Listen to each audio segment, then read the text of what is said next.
Hi, I'm Linda, and this is No Frills ASMR. I thought today we could talk about the choir.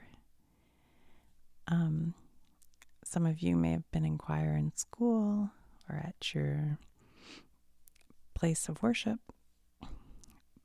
but I thought we could just talk about the different parts of the choir. And choirs are sometimes called a chorus. Choir is generally more used for religious groups of singers, and chorus is often like if you are in a musical, you might get a part or you might be in the chorus.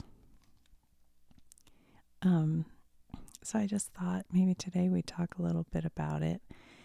I have spent a little bit of time just kind of refreshing my mind about it. I was in choir in high school. Just because my sister did it, and I always wanted to do whatever she did, but I was never very good at it. And the teacher didn't care for me. I've been working at my dad's farm a little bit today, so my hands are kind of dirty, so ignore that. That's what happens when you work out in the dirt. We were cutting sticks for the most part. We got a new wood splitter. It's pretty cool. Anyway, back to choir. So let's discuss it. So the first thing is, in a choir, generally, the big parts are the four parts, which include the bass. And these are usually men with very low voices. And then there's the part called the tenors. And these are usually men with a voice that's a little bit in the higher range from the bass. And then there are altos, that's what I am. And they're women with somewhat lower voices. And then there is,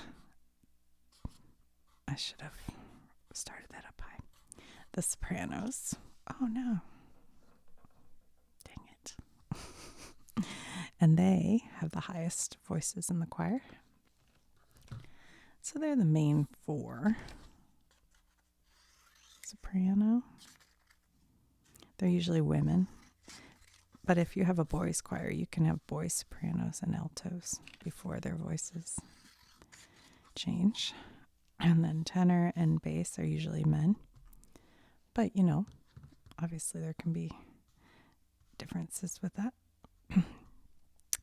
Now there's also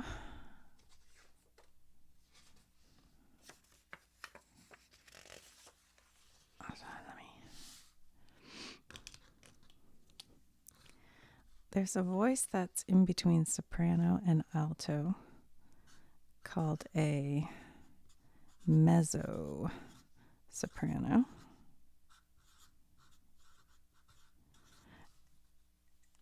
And there's a voice between tenor and bass called a baritone.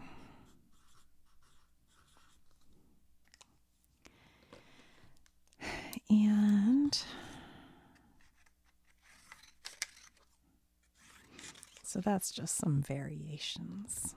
Is the mezzo soprano. Let me move these so you can see them. Soprano, mezzo soprano, alto or contralto, tenor, baritone, and bass. They're not quite all in this picture, are they? Where I have my phone, I'm still in Tennessee. I can't quite see the screen, so sometimes it's hard for me to tell. So those are the basic different parts of the choir. Now we'll just take these two out because they're kind of more specialized and just stick with our top four here. So usually the sopranos sing the melody. And that's because their voices are the highest of the ranges. And so they're more easily heard by people in the audience. So they tend to sing the melody. Not always. That's, this is a generalization. But they tend to sing the melody. The altos sing harmony to the soprano's melody. And the tenors actually usually do too. But sometimes that can mean just singing a few notes and kind of, going against what the sopranos, I don't want to say against, but harmony kind of fits in between. Then it works in conjunction with the melody to make it feel more full. I think that's an okay explanation. If I could sing, I'd give you an example, but I really can't. Let me see if I can think of something simple. So like in the song Deck the Halls with Boughs of Holly, the sopranos, hold on, I got to get away from the mic because this could be really bad. I'll go back here. They kind of sing la la la la la la la la, and the altos, I'm leaning back from the mic. Okay, ready? The altos sing more like la la la la la la la la la la. I think that might be right. And the tenors kind of follow. I think with that song, they sing sort of like the altos, but a little lower in the range. And then the bass do more of a rhythm, almost like in a band, how the bass is playing the rhythm. And so I think theirs is more like, so a lot of times the bass is doing like one note, but it keeps it gives the body to the song and keeps the rhythm of the song. I mean, I always feel that like in bands, but probably also in choirs, the bass is underrated because they really fill out that bottom. But like in a band, the bass guitar kind of keeps the band together. But all the parts are super important. I mean, the tenors, the altos, they are giving all that harmony to the song.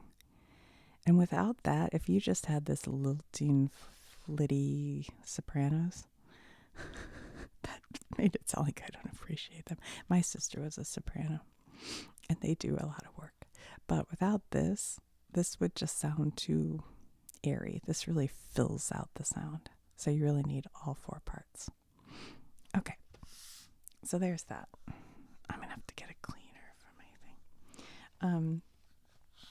So they a lot of times sing in 4-part harmony. And so everybody's singing something a little bit different, but it all comes together. So let me erase this. So this, what I'm about to show you, is sort of atypical, but a generalized thing that I'm going to show you. Not all the time. Oh, baby.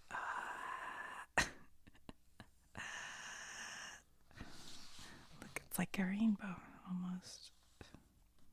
So typically, I think the sopranos would be here to the left.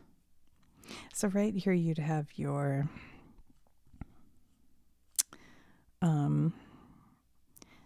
you could call her or him the conductor or musical director or choral director. I think at our school she was called the choir director, I'm pretty sure. But she won't be facing us, so we'll cover her with hair. She'll be facing towards the choir.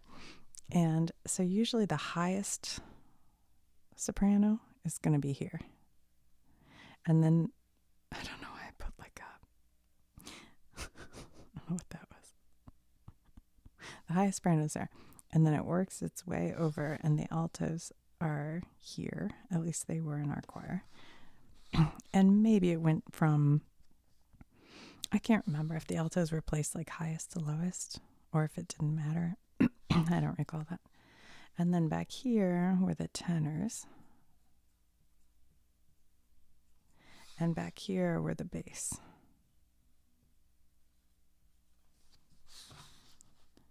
And I I tried to read about it because I wasn't really sure why, if there was a reason for this. And what I read is it's so that the musical director can easily spot the different groups. Like these women over here, she knows are sopranos, and these are alto, these are bass. So in order to conduct, and the parts would be different. So like the sopranos, she wants to go, have a high note and then stop them, and then tell the bass, go, go, go, go, and be able to direct their timing and everything that a musical director times, and be able to easily spot who's where. So part of that is,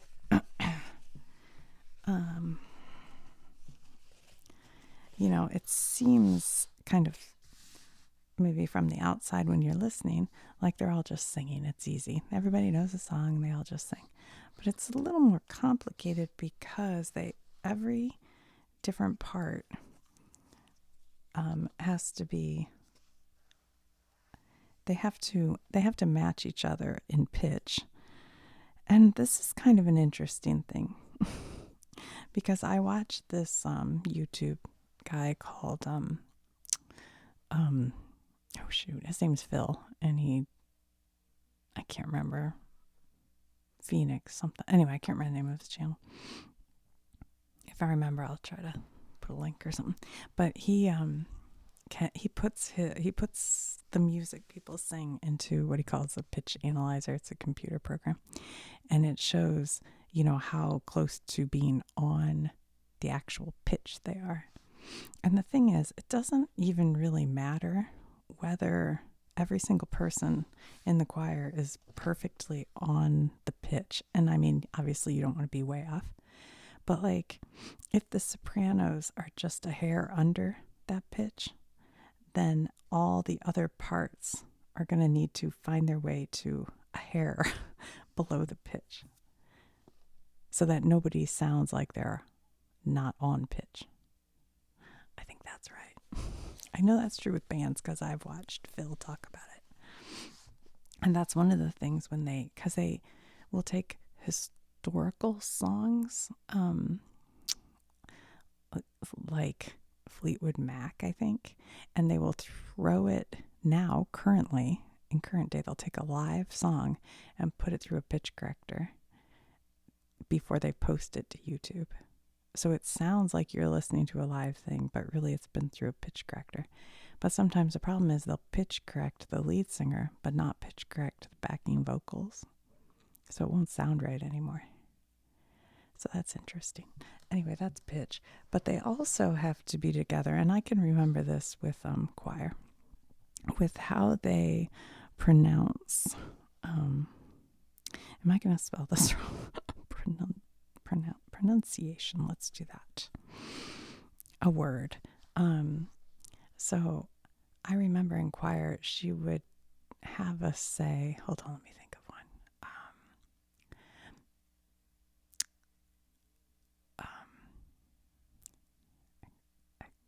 Okay, I remember one. I guess we sang religious songs in high school choir because one of them was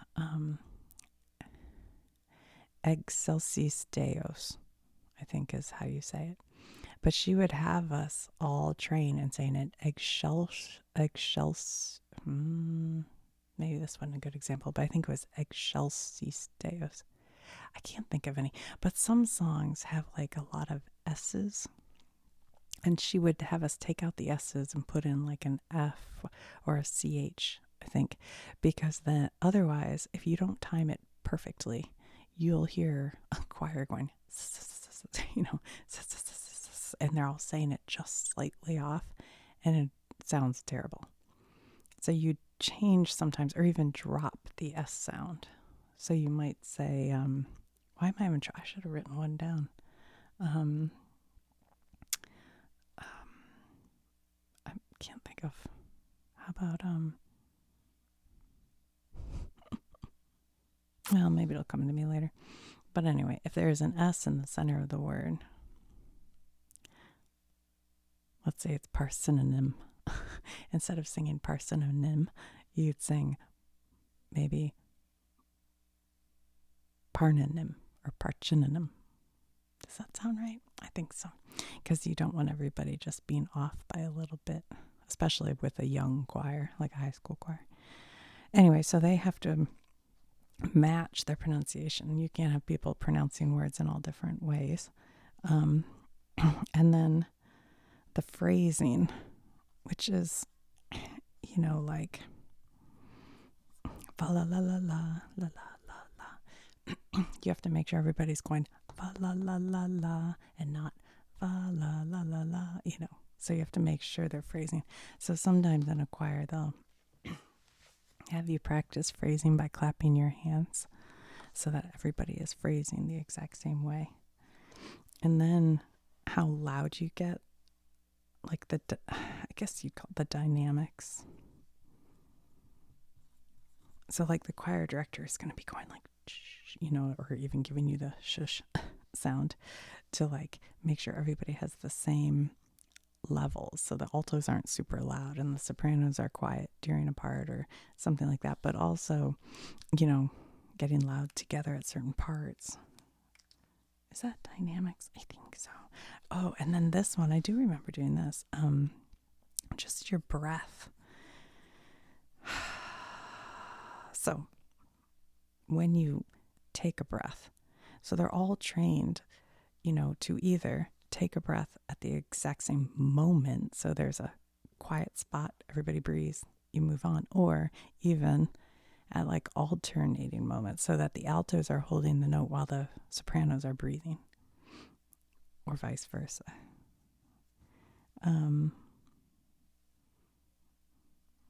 Yeah, I'm trying to think. I feel like dynamics means more than this, but I can't think. What else about a choir?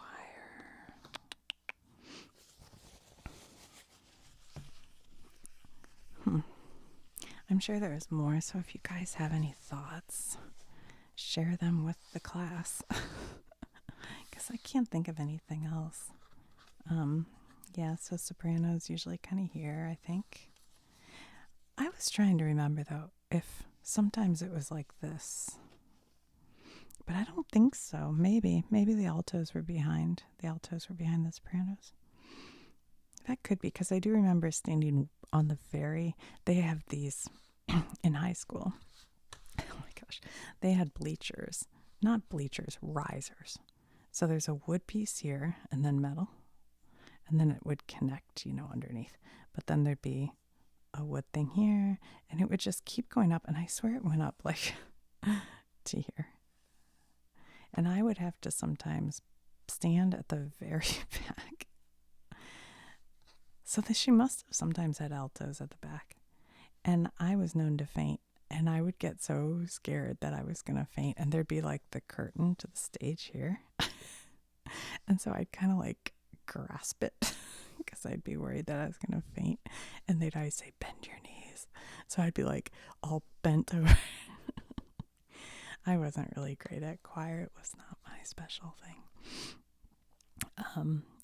I think I did it for 2 years. And then I thought that might not be for me. But I always wished I could sing, not for choir purposes, but to be a, rock pop star. Yeah, I guess us altos sometimes were at the back. I get, what I'm thinking now, though? I think sometimes we do an all-girls choir. So, like, only the females would be out. And that's probably when she'd probably put me at the back. So that I think I would have been what they call, and I read this online, a bucket singer. And they said a bucket singer is someone where they put them kind of between some really good singers and hope that that will correct their bad singing because they can't hold a tune in a bucket. And that might be what I was. Anyway. So that is choirs. Yeah, let me know if you have any stories of being in a choir or if you know things that are interesting about being in a choir. I might do another one on terminologies, another video, because I think there's a lot of terminologies. And I plan to do one on just reading music. So that'll be like a separate video. I'll have to research it a little bit because I haven't done it in a while. I kind of know a whole note from a chord. I played clarinet for like 4 years. But it's been a while. And I'd have to remember how to make the, I didn't even see, I'd have to look up what you call it. How does it, I can't even think of what it looks like. I feel like it's like this, but that doesn't seem quite right. I don't know. Anyway, let me know if you have any thoughts. I remember a word that she would have us change the pronunciation of. I think it was Christmas. I think she would have us say Christmas. It's beginning to look a lot like Christmas. And that way you wouldn't have people going Christmas. Yeah, Christmas. I think that's right. Anyway, all right, guys. Talk to you soon. Thanks for watching, and thanks for all the super nice comments. I really think that the viewers of this channel are the best in the whole world. Because I've seen comments on other, and mine are smarter and nicer and more fun. Anyway, all right. Talk to you soon. 1, 2, 3, 4, 5, 6, 6, 6, 6, 6. Alto, soprano. Soprano, mezzo soprano, alto, tenor, baritone, bass, soprano, Whitney Houston, maybe, mezzo soprano. That, I can't think of her name, the blonde gal from, oh my gosh.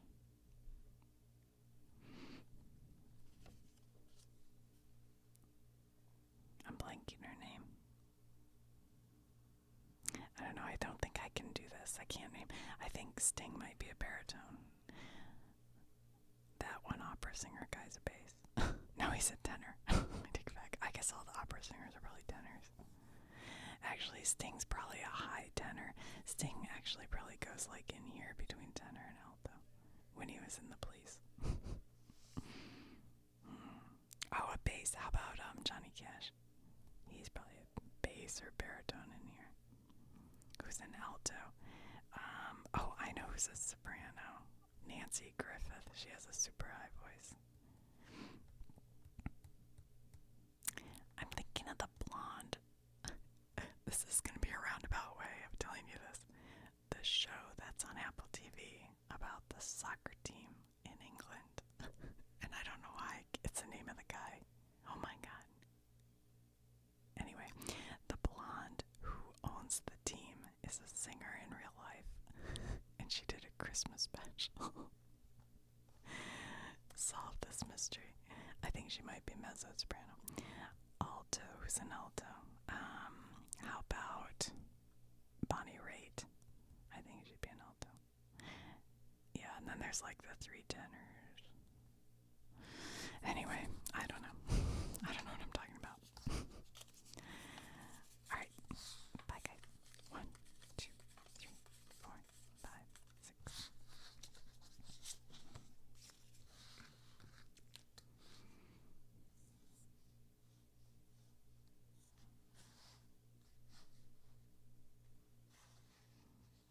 Why do I keep thinking I'm going to spell this wrong?